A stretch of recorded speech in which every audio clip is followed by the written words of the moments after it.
अस्सलाम वालेकुम to my channel biology geek. हम लोग कंटिन्यूटी लाइफ में रिप्रोडक्शन चैप्टर पढ़ रहे थे। आज हमने स्टार्ट किया है सेक्सुअल रिप्रोडक्शन इन एनिमल्स कि एनिमल्स में सेक्सुअल रिप्रोडक्शन कैसे हो रही है। मोस्टली एनिमल्स के अंदर सेक्सुअल रिप्रोडक्शन ही हो रही होती है। और सेक्सुअल रिप्रोडक्शन के बारे में मैंने आपको बताया कि इसमें 2 सेक्सेस जो है इन्वॉल्व होती हैं, एक मेल और एक फीमेल, यानी कि 2 पार्टनर्स इन्वॉल्व होंगे, यानी कि 2 पेरेंट्स इन्वॉल्व होंगे।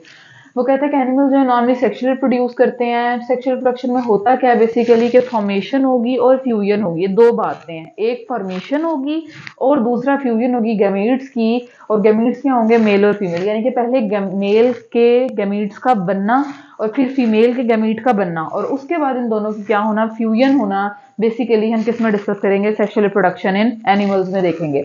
फर्टिलाइजेशन क्या है? वो कहता है कि ये जो फ्यूजन है, फ्यूजन ऑफ गैमीट्स, इसको हम क्या कह रहे होते हैं? फर्टिलाइजेशन कह रहे होते हैं। कि हमने प्लांट्स में भी पढ़ा है कि मेल और फीमेल गैमीट्स आपस में फ्यूज होंगे तो इस प्रोसेस को हम फर्टिलाइजेशन कहेंगे। फर्टिलाइजेशन 2 तरह से होती है, एक एक्सटर्नल फर्टिलाइजेशन है, एक इंटरनल फर्टिलाइजेशन है। अगेन एक बात रिपीट करने लगी हूँ जो मैंने प्रीवियस प्लांट्स का टॉपिक पढ़े थे तब भी की थी। हमेशा ये बात याद रखनी है कि मेल जाएगा towards female, female towards male नहीं जाएगी। ये बात आप लोगों ने हमेशा याद रखनी है। स्पर्म मूव करेगा towards the egg, egg move नहीं करेगा टूवर्ड्स द स्पर्म। ठीक हो गया।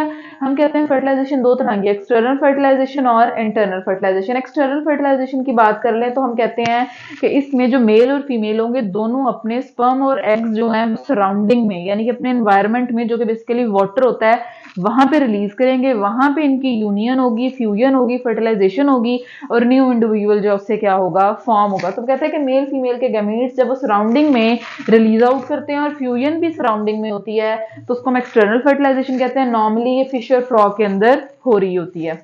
फिर वो कहते हैं कि इंटरनल फर्टिलाइजेशन क्या है? इंटरनल फर्टिलाइजेशन ये होता है कि मेल अपने स्पर्म्स इंजेक्ट करेगा into the female body. Female body के अंदर मेल अपने स्पर्म को इंजेक्ट कर रहा है और फिर ग्रोथ फीमेल बॉडी के अंदर हो रही है, मतलब फर्टिलाइजेशन बॉडी के अंदर हुई है। अगर डेवलपमेंट बॉडी के अंदर भी हो सकती है, आउटसाइड द बॉडी भी हो सकती है, लेकिन हम अभी फर्टिलाइजेशन को डिस्कस कर रहे हैं तो हम कहेंगे कि मेल का फीमेल की रिप्रोडक्टिव ट्रैक के अंदर अपने स्पर्म को इंजेक्ट करना, ये बेसिकली क्या है? और फिर उस स्पर्म का बॉडी के अंदर जाके फर्टिलाइज होना, फ्यूज होना इज कॉल्ड इंटरनल फर्टिलाइजेशन। यानी कि स्पर्म पास होंगे मेल से into the reproductive tract of female और यहाँ पे क्या होगी? फ्यूजन होगी, तो उसको हम क्या कहेंगे? इंटरनल फर्टिलाइजेशन कहेंगे। और हम कहते हैं कि जो डेवलपमेंट है फर्दर वो आउटसाइड द बॉडी और inside the body of the आप कह लेंगे फीमेल हो सकता है, या तो ये हो सकता है कि जैसे लिजर्ड और बर्ड्स में वो एग ले कर देंगे, फ्यूजन होगी गैमीट्स की और एग ले कर देंगे, और जो बाकी पूरी डेवलपमेंट है वो आउटसाइड द बॉडी हो रही है। जबकि दूसरा क्या है कि मदर की बॉडी के अंदर ही स्पर्म को इंजेक्ट किया गया, फर्टिलाइजेशन हुई और उसके अंदर एक स्पेशल प्रोडक्टिव सिस्टम मौजूद है। जैसे कि बेसिकली हम यूट्रस की बात कर लेते हैं, उसके अंदर क्या हो रही होती है?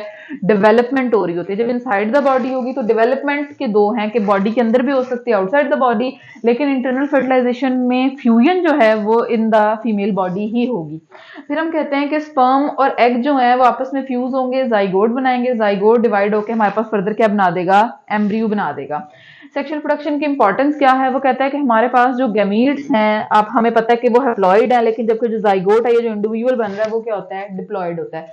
2 डिफरेंट पार्टनर्स इन्वॉल्व हैं, सेम स्पीशी के 2 different individuals, 2 different sexes involve हैं, जिनके अपने अपने ट्रेड्स हैं, वो अपने कैरेक्टर्स पॉजेस कर रही हैं। जब वो यूनाइट होंगे तो हमारे पास जो इंडिविजुअल होगा वो क्या होगा?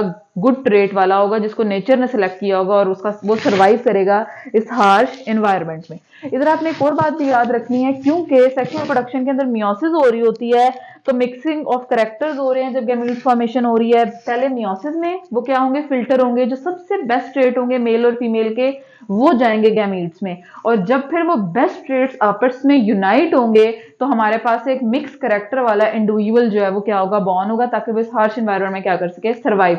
तो वो कहते हैं कि इसमें मिक्सिंग ऑफ कैरेक्टर्स होता है, वेरिएशंस आती हैं ऑफस्प्रिंग में, तो ये इसलिए हमें इस एनवायरनमेंट में सर्वाइव करने के क्या बनाता है? एबल जो है वो बना रहा होता है। इस वजह से सेक्सुअल रिप्रोडक्शन जो है वो ज्यादा कॉमन भी है और ज्यादा बेनिफिशियल भी है कंपैरेटिवली ये सेक्सुअल रिप्रोडक्शन के। Thank you. अगर कोई कंफ्यूजन, कोई बात ना समझ में आई हो तो कमेंट सेक्शन में लाजमी डिस्कस करें, लाइक शेयर सब्सक्राइब करें, बेल आइकन प्रेस कर दें ताकि वीडियो टाइमली आपको मिलते रहे। Thank you.